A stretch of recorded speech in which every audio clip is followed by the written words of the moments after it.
एक छोटे से गांव में एक दादी और उनका प्यारा पोता राहुल रहते थे।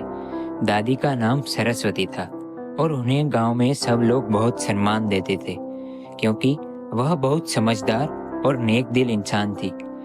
राहुल अपनी दादी से बहुत प्यार करता था और हर दिन उनसे नई नई कहानियां सुनता था। एक दिन राहुल ने दादी से पूछा, दादी, सबसे बड़ा आदमी कौन होता है?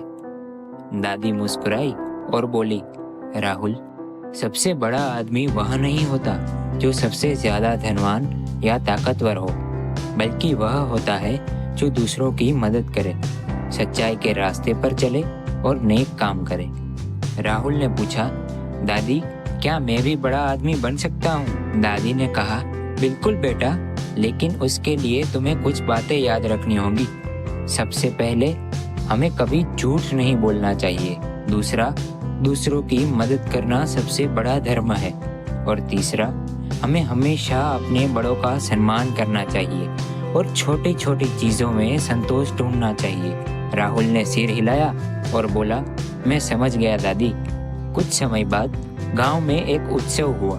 उस दिन राहुल के दोस्त ने उसे मिठाई का एक डिब्बा दिया जो उसने कहीं से चुपचाप उठा लिया था। राहुल ने पहले तो मिठाई ली, लेकिन फिर उसे अपनी दादी की बात याद आई, सच्चाई और ईमानदारी का महत्व। उसने तुरंत अपने दोस्त से कहा, यह गलत है, हमें इसे वापस करना चाहिए। राहुल अपने दोस्त के साथ मिठाई का डिब्बा वापस लेकर दुकान वाले के पास गया और सारी सच्चाई बता दी। दुकानदार ने उसकी ईमानदारी की बहुत तारीफ की और उसे आशीर्वाद दिया। जब राहुल घर आया तो उसने दादी को सारी बात बताई। दादी ने उसे गले लगाते हुए कहा, तुमने आज साबित कर दिया कि तुम सच में बड़े आदमी बनने के रास्ते पर हो।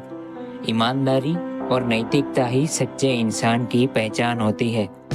उस दिन राहुल ने समझा कि असली महानता ताकत या पैसे में नहीं, बल्कि अच्छे कर्मों और सच्चाई में होती है। दादी के अनमोल सबक ने राहुल की जिंदगी में हमेशा के लिए एक गहरी छाप छोड़ी। शिक्षा, सच्चाई, ईमानदारी और दूसरों की मदद करना ही इंसान को सच्चा और महान बनाता है।